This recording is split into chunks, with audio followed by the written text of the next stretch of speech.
Ang dami natin na pamilya, anak! Oo nga, Nay. Ang aesthetic nito. May ootsedi na naman ako. Anak, sino yun? Mukha silang masamang tao, Nay.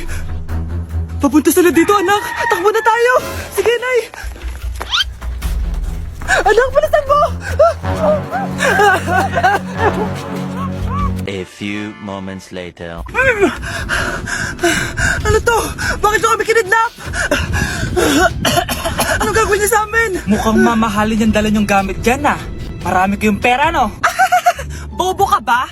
Okay lang to. Nilagay lang namin sa paper bag para magbuka kami sosyal. Wow, mukhang nakadalawa tayo ngayon boss ah. Oh, bakit anak? Eh, boyfriend ko to, Nay eh. Walang hiya ka? Bakit mo kami kinidnap? Aba, ayos yung boyfriend mo ah. Hindi ko naman alam na kinuha nila kayo. Ito ba trabaho mo? Nangingidnap? Part-time lang to. Ang mahal kasi na pinapabili mo eh. iPhone 13 Pro Max. Kala mo ganda mo. Ano pa hinihintay mo? Nakawan na natin sila. Malahimik ka dyan. Girlfriend ko yan, no? Bakit ko sila nanakawan? Isusumbong kita sa nanay mo. Teka lang. Hello, tita? Yung anak mo nangingidnap. Oh. Punyeta kang bata ka? Pabigat ka na nga na may merwisyo ka pa? Manda ka sa akin. Lagot ka sa nanay mo. Aalis na ako dito. Ops, akala mo makakatakas ka?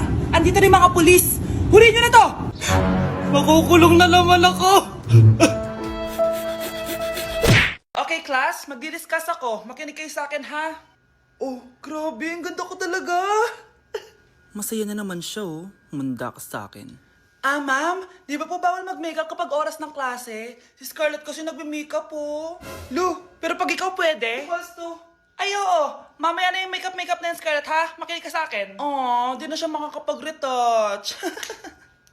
Okay class, dalawa ang naka-perfect sa exam natin. Si Cheska, expect ko naman na perfect ako eh. At si Scarlett. Perfect din ako.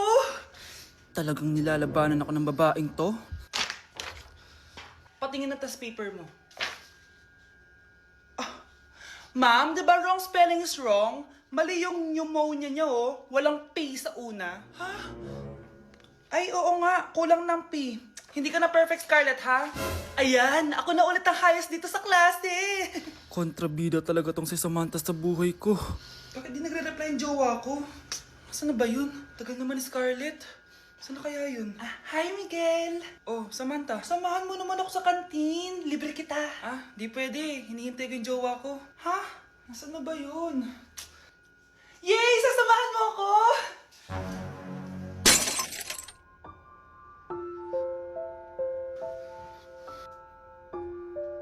Ha? Wala naman ako sinabi! Scarlett? Mainis ka lang, dapat lang sa'yo. Lahat na lang kinukuha sa akin ni Samantha. Ibubunyag ko na yung sikreto ng pamilya niyo. Anak, kunin mo ang cellphone ko sa kwarto. May tumatawag ata. Sige po, Nay. Sabi cellphone ni nanay. Anak, bilisan mo naman. Ay, salamat naman. Nakatae din. Scarlett, ba't nandyan ka? Di ba pinukuha ko sa cellphone ko? Pinagsasabi mo, Nay. Kanina pa ako dito sa loob. Nay, eto na po cellphone niyo. Sino yan, Nay? Bakit kamukha ko? Teka lang. Bakit dalawa kayong Scarlett? Nananaginip pa ako? Nay, ako yung totoong Scarlett. Ha? Sinungaling! Ako to, Nay. Ang totoong Scarlett. Sandali nga! Hindi na ako tutuwa sa inyong dalawa, ha? Isa lang ang solusyon dito. Magtatanong ako at kung sino makasagot ng tama, siya ang totoong Scarlett. Unang tanong, saan ako may balat? Balat? Nay! Sa puwet! Nay! Sa kifi. Tama! Kifi. Ha? Totoo ba, Nay? O, diba? Alam ko. Susunod na tanong. Ano ang timbang ko? Mukha kang 100 kilos, Nay. 75 kilos? Tama! 75 kilos! Yes! Huling tanong. Ano ang birthday ko? Birthday? Mahina pa naman ako sa ganyan. April 14, 1977? April 15, 1977. Tama! Ikaw nga ang totoong Scarlett! At ikaw, dahil talo ka, lumayas ka na dito, impostor! Ay! Sino ba kasing Scarlett na yun? Bakit kamukha ko siya? Anak, kilalang kilala mo talaga ako, no? Siyempre naman, Nay. Anak mo ko eh. Worth it lahat ng pagpaparetoke ko dahil sinira mo ang mukha ko noon. Ngayong napaniwala na kita, gaganti na ako sa'yo. Shh, Scarlett. Itatakas kita, ha? Scarlett, may kausap ka ba? Nandiyan na si nanay. Bilisan mo. Paparating na siya. Bibilisan ko na. Scarlett! Scarlett! May kausap ka ba? Huwag kang maingay dyan, ha? Scarlett, tara na. Tara na, tita. Tita, buti na lang dumating ka. Hindi ko na kaya mga pinagagawa ni nanay. Hi, Scarlett. Nay, Napakahayap mo, Susan! Oo, hayop ako. At least madaming pera. huwag kang mag-alala. Hindi kita sasaktan. Ha? Hindi ko na din kaya mga pinagagawa sa akin ni Susan. At ikaw, Scarlett, ipapakain ko sa'yo yung lason na binigay mo sa akin. Nay, wag po. Halika. Isubo mo tong lason. Ito'y nararapat sa'yo para mawala ka na sa mundo. Itigil mo na yan, Susan. Totoo ba ito nakikita ko?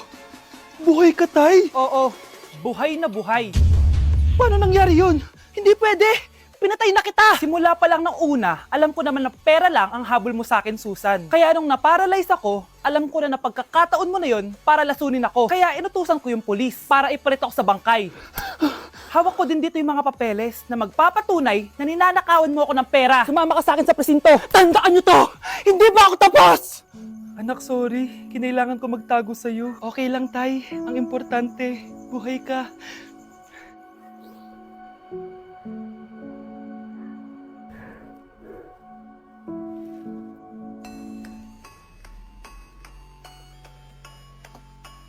Aroy, tinanggalan ako ng ngipin. Napakalaki ng tinanggal sa akin.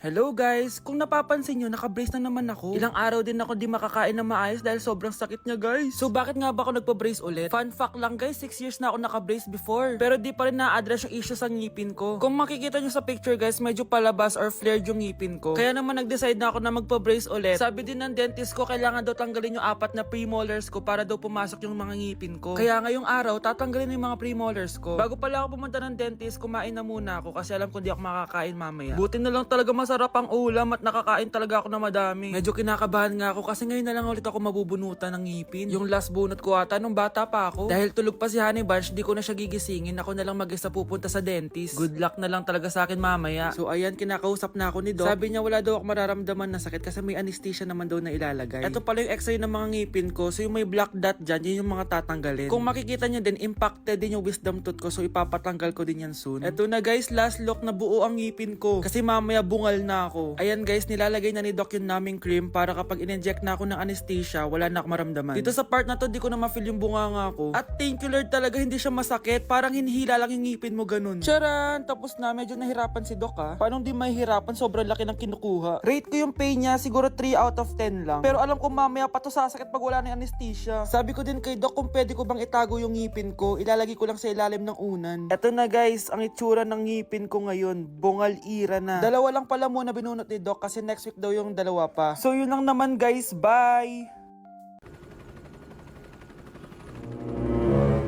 OMG, grabe yung baha oh! For sure marami naman nakurakot si Dad. Paldo! Oh, Cheska, ba't ang aga mo? Di ba traffic kasi baha? Ay, opo ma'am, baha nga po eh. Kaya pinag-helicopter na ako ni Daddy para safe ako. Kawawa nga po yung mga tao eh. Wow, sana all. Ah, yes Daddy? Opo, nandito na po ako sa school. Yung baon kong 1 million ha, send mo na. Ha? 1 million yung baon niya? No! Binasan mo yung Chanel bag ko! Sorry, Cheska. Alam mo ba kung magkano to, ha? 600,000 to! Mas mahal pa to sa bahay nyo! Napakamahal naman yan. Whatever. Papabili na lang ulit ako. Salamat ka, mabait ako. Nahiya naman tong 300 peso na bag ko. Be, tara sa kantin. Nag-crave ako ng siomay tsaka ng kwek-kwek. Tara.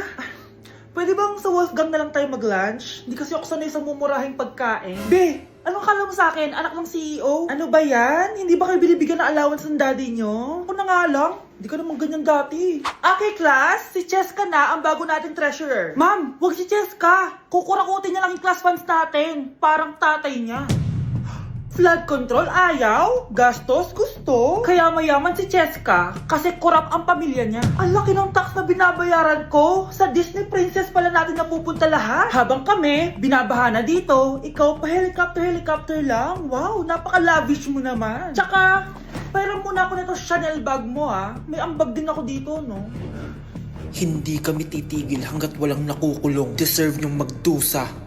Nay, ang taas ng grades ko, oh! Oh, Kyle, galingan mo sa school, ha? Opo, Mami. Oh, eto baon mo. Mag-iingat ka dun, anak, ha? I love you. Hindi na ako yung favorite ni Nanay. Hoy, gumising ka na. Puro katulog dyan. Nagluto kita na paborito mo ulam. Kumain ka na dun. Ah, sige po. Kakain na ako. Baka ayaw niya lang talaga sa akin. Brianna! Binilan kita na skincare mo. Alam ko kasi mahilig ka dito. Wow, Nay! The best ka talaga. Siyempre naman, anak kita eh. Namimiss ko na banding natin, Nay. Anak, tara TikTok tayo. Ah, sige, Nay.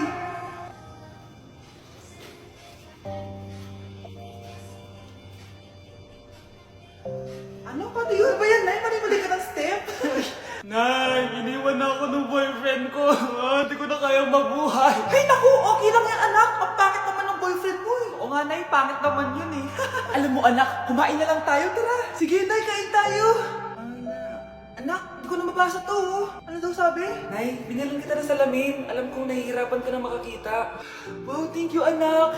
Palala na ng palala yung paningin ko. Sana makita ko pa kayong tumanda. Miss na kita, Nay. Alam kong kahit wala ka na, ako pa rin yung favorite mo. Anak, miss na kita. Nay, salamat sa pagdalaw sa akin. Gusto ko lang sabihin na mahal kita. Pinagsasabi mo dyan? Ginawa mo naman akong patay.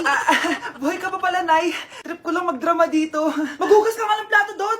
Eto na, Nay. Maghuhugas na ako ng plato. Gusto mo ata akong mamatay. Ikaw, Miguel. Ayaw na kita lumalabas ng bahay. Naiintindihan? Ano? At pwede ba? Huwag ka nasasama dun sa kaibigan mo hampas lupa na yon. Dahil ayaw ko ng ganong klaseng tao ang magiging kaibigan mo. Ma! Para sumasobra ka na ata! Sobra na ako nasasakal sa'yo! Tsaka tumatanda na ako! Anak pa din kita! At nanay mo ko. Kaya sundin mo ang gusto ko. Pero Nay, gusto ko si Scarlett.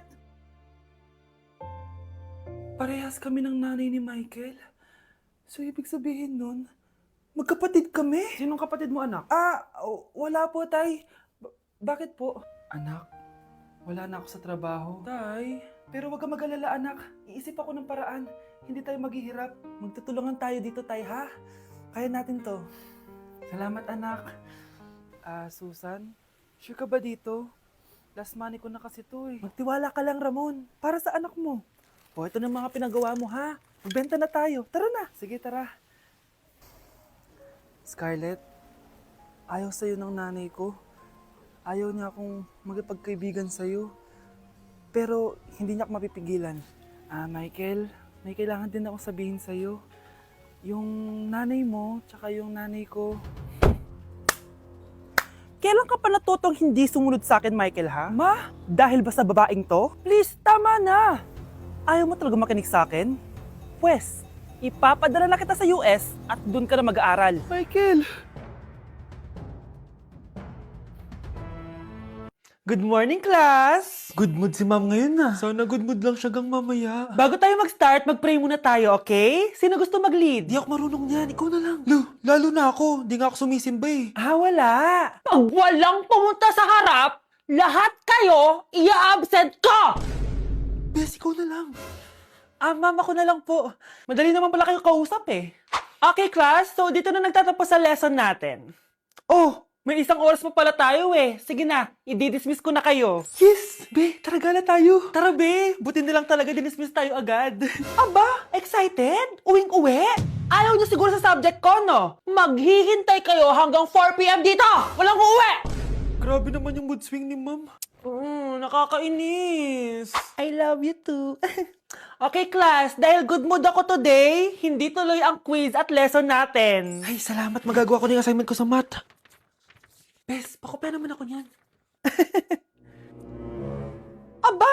Sino nagsabi sa inyo na pwede kayo gumawa ng assignment sa ibang subject, ha? Ma'am. Talagang sinisira niyo mood ko, ha? Lahat kayo bagsak sa quiz!